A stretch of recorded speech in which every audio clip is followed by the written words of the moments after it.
እንግዲህ ረመዳን እየተቃረበ ነው። ሰዎች ለረመዳን የተለያየ አይነት ዝግጅት ያደርጋሉ። አብዛኛው ዝግጅት ከምግብ ጋር የተያያዘ የሚሆንበት ሁኔታ አለ። ነገር ግን ትልቁ ትኩረት ልንሰጠው የሚገባው የዝግጅት አይነት ስለ ረመዳን የግንዛቤ ዝግጅት ማድረግ ነው።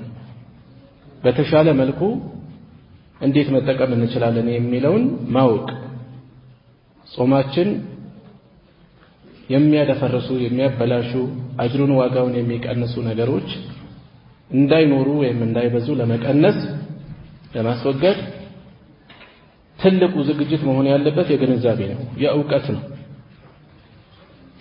ከዛ ባለፈ አላህ ያገራለት ሰው እንዲሁ እግረ መንገድ የሚነሳው ረመዳን ሲቃረብ ወይም ረመዳንን ትኩረቱን የሚሰርቁ ነገሮችን ለማስወገድ በተቻለ መጠን ስራዎቹን ከረመዳን በፊት ቢያጠናቅቅ፣ ፈቃድ የሚጠይቅ አካል ረመዳንን ፈቃድ ወስዶ በሚገባ ቢጠቀም፣ የመሳሰሉ ትኩረት የሚፈልጉ ነገሮችን ትኩረት መስጠት ያስፈልጋል። ስለዚህ ስለ ረመዳን መማር፣ ማንበብ፣ ማዳመጥ ያለብን ነገሮች እነዚህ መለየት ያስፈልጋል። አሁንም ሌላ መነሳት ያለበት ነጥብ ብዙ ሰው በተለያየ ምክንያት የረመዳን ቀዳ ይኖርበትና ዛሬ ነገ እያለ አጠናቆ ቀዳውን ሳይጨርስ ቀጣይ ረመዳን ይመጣበታል።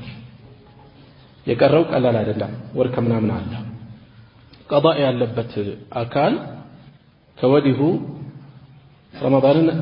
የረመዳንን ቀዳ ጨርሶ ረመዳንን እንዲያገኝ ያሉትን ጊዜዎች መጠቀም ያስፈልጋል።